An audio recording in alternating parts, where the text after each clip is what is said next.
What's going on, guys? We're live. I have the man, the myth, the legend, Daniel G. Um, going to be a guest speaker at CYFL Mastermind, so I thought I'd bring him on. For the people that don't know who you are, Daniel, maybe give us a little background of your sales history, your experience, and just who you are in general. Yeah, sure. Well, first of all, man, I'm excited for this chase, and thank you so much, for inviting me. I always love to develop new relationships. And many of you guys haven't followed me. I started direct sales at the age of 14 and a half. So you're young when you're using half in your age, by the way. Like, I started my first direct. I sold items before that, probably like a lot of people watching this, like candy in high school, DVDs, burnt DVDs, burning them off Light and LimeWire. But at 14 and a half, I got my very first direct sales job. It was a door-to-door direct sales job where we had the ability to not just sell, but at the same time build, scale, and manage a sales team. So at 15 and a half, I already started building, managing, and growing a sales team. For the first, year of my business, I was just a lone wolf. My manager comes up to me. He's like, "Hey, man, you're doing good." I said, "Yeah." He's like, "But you're never going to make more." And I'm like 15 at this time. He's like, "You're doing good, $800 to $1,000 on the weekend in commissions." And this is like 16, 17 years ago. So fast forward now, that's probably like a couple $1,000s a week in commissions. And he's like, "But you're never gonna make more." I'm like, "Well, what do you mean?" He's like, "Yeah, you could work a little bit harder, you could get a little bit better, I could train you a little bit more, but you're never gonna make more." I said, "Talk to me." He's like, "Well," he said, "you're still in the poor bracket." I said, "Well, what do you mean?" He's like, "Well, yeah, because you're using your 24 hours and you want to be the dummy." I said, "Explain to me further." He's like, "Yeah, man." He's like, "A poor person has 24 hours in the day. A poor sales rep has 24 hours in the day." He said, "The smarter person learns how to have 240 hours a day." He's like, "The wealthy person probably has 2,400 hours in the day." And I'm like, "Talk to me. How?" And then he started describing to me, what leverage is, and the only way you have leverage with your time is have people. It's if you have 10 people doing the job just as good as you or better. He's like, now you multiply that by 10, you have 240 hours inside of the day. He's like, the only problem with you, he's like, you want to just sell and get paid, sell and get paid, sell and get paid. He's like, teach other people how to sell. When they get paid, you make a little bit off their Yeah. efforts. He's like, and that's how you have freedom inside of life. So because we are always taught money creates freedom, but I have stories where I can knock that off, and I can tell you money does not create freedom, especially if you come from no money like myself. You're going to want to get into the chase for money. I think people and systems create freedom. Like, people and systems, when you could teach somebody how to do the job better than you and you could leave your business with your business still growing, that's what ultimate freedom looks like. Like, we're on a beach right now in Tulum, Mexico. If I can get hundreds of sales reps to sell the products, I now have freedom. So, anyways, fast forward. I grew and managed a sales team underneath me until the age of 19. I got sold into, university actually at 18 for 6 months. Dropped out of university quick, and then just got right back to what I was curious about inside of sales. Got into again direct medical device sales, and B2B sales at the age of 19. Worked that for about 5 years, and fast forward till today. We opened up a sales agency, so we outsource sales reps to other companies because there was a gap 6, 7 years ago when people started coming with these online programs. I seen a gap where people didn't want to sell their programs, and there was no such thing as a sales agency. There was like Indeed. I was born and raised in Toronto, Canada. There was Indeed, Monster.ca, but there was nobody specifically that trained, hired, and outsourced people that needed to recruit sales reps. So I said, well, let me just build a sales recruiting agency where we'll train them inside of my sales university and then outsource them to other individuals. So we opened that up back in 2017, and training right now, which people just see, like doing these calls, traveling around the world. I've been fortunate enough to speak in 600 plus events around the world over the last 5 years. We do about 2 to 3 events every single week. And doing that Very is just cool. second nature. Like when you train and you coach, I think it should always, I was training and coaching on objections at the age of 14 and a half to my sales team. And I say the easiest thing to be when you want to step into this position as a leader, a coach, a speaker, whatever the case is, it's like it just has to be inside of your blood. There's people Yeah. training coaches on how to be a coach, and I say, no, you can't. I said, it just has to be in you. Like you have to be the content, you have to be the speaker, you have to be, the talker. It's like, you have to be your product inside of sales. So that's where we are today. I just train because it was my passion, it was always in me, and that's where we are. That's an amazing story, dude. And I grew up in London, Ontario, so not too far from where you grew up. Right. So what's like honestly the biggest struggle that you're seeing sales agents nowadays face? And how would you overcome it? Yeah, I mean, well, I think the biggest you know, epidemic that we have right now is people, just aren't having a lot of conversations. It's just the truth. Like You know, if you look at maybe, you know, your sales in the last decade or 20 years ago, and when we started sales, like everybody used to talk to people and it was natural.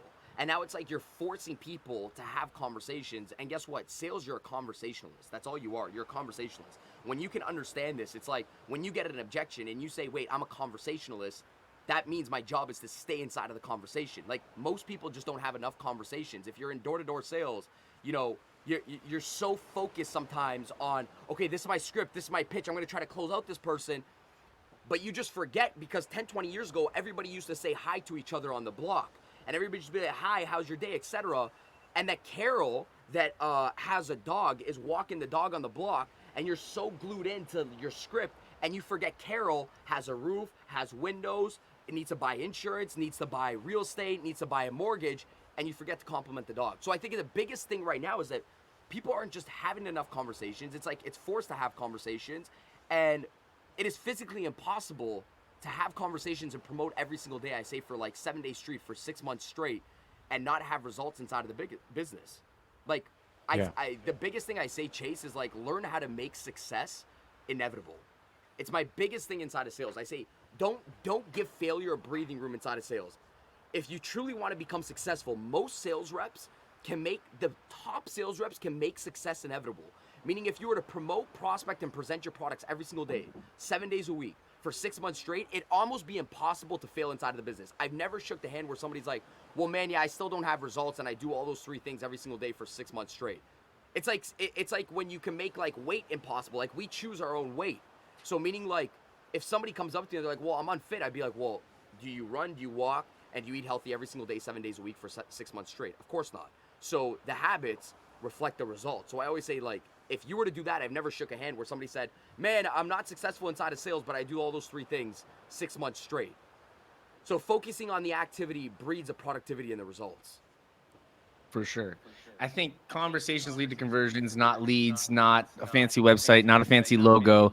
And a lot of people get caught up in that stuff.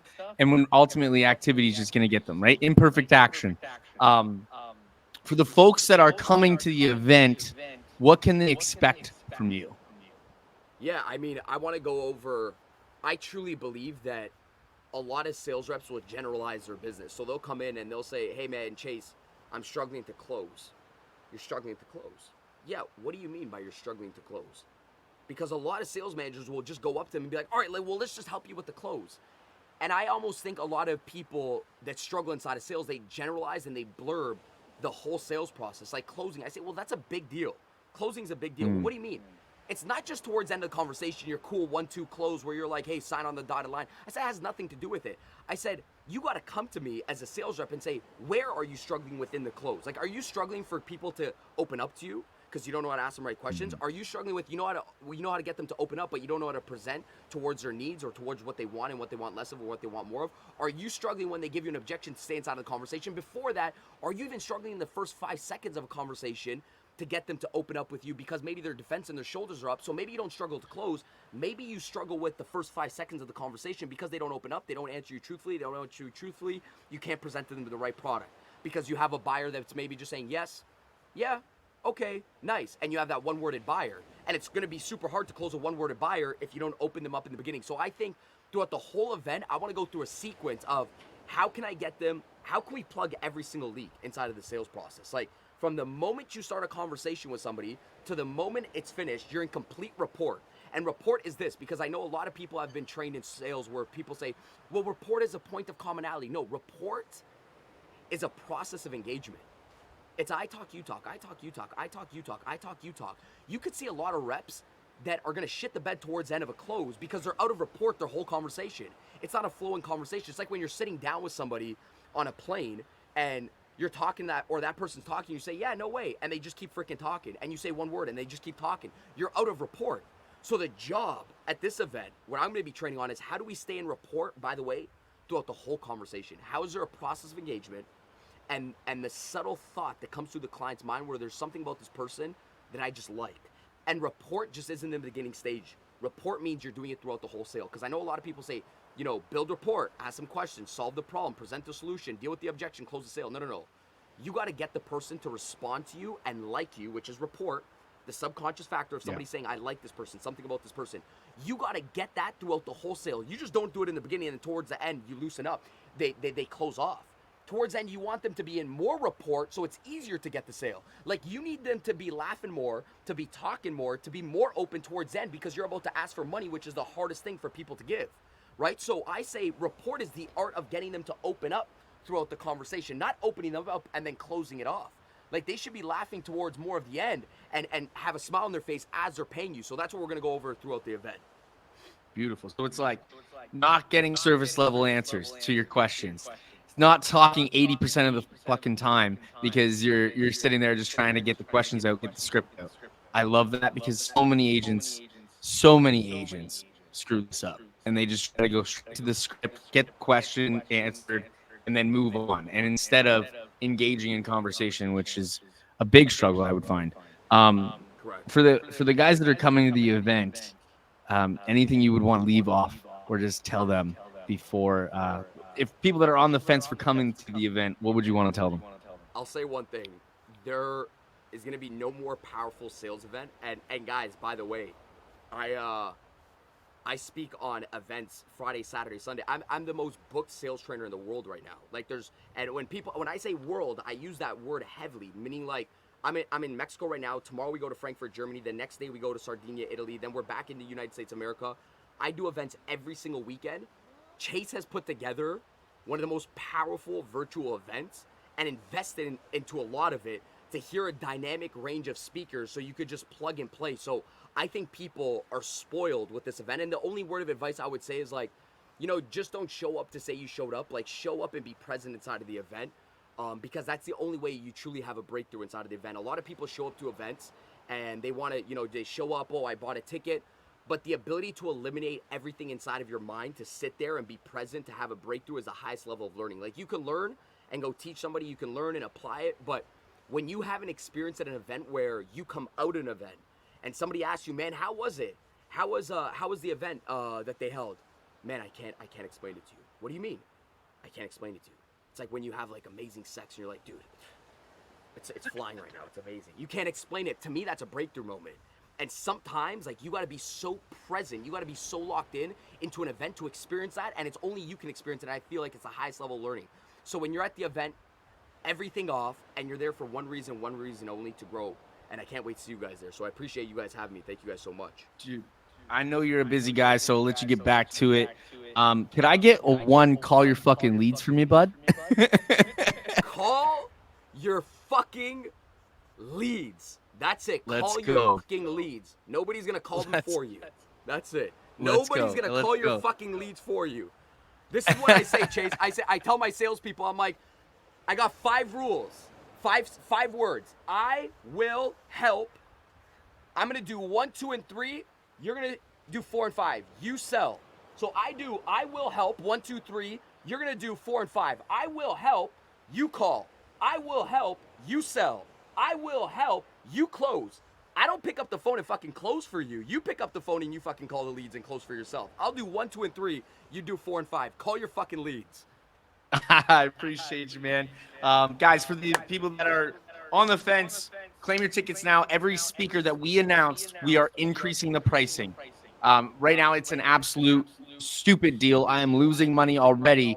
Buy your tickets, because every speaker that I announce from August 14th, 15th, 16th, 17th, the 28th, and the 25th, they're going up $150, $250, $300 a ticket. So get your tickets now before it's too late, and you're going to have to drain a credit card to do so. So, guys, links in the comments. Thank you, Daniel, for joining, man. I'll let you get back to it. Enjoy your guys, trip I would into the room. recommend you guys buy tickets, because when he keeps releasing the speakers and the prices go up, you're going to say, fuck. And I'm telling you this, I can't say much, but you're going to say, fuck, I should have bought them in the beginning stage and lock it in like a phone bill. Anyways, can't wait to see you guys at the event. See you guys soon. Guys.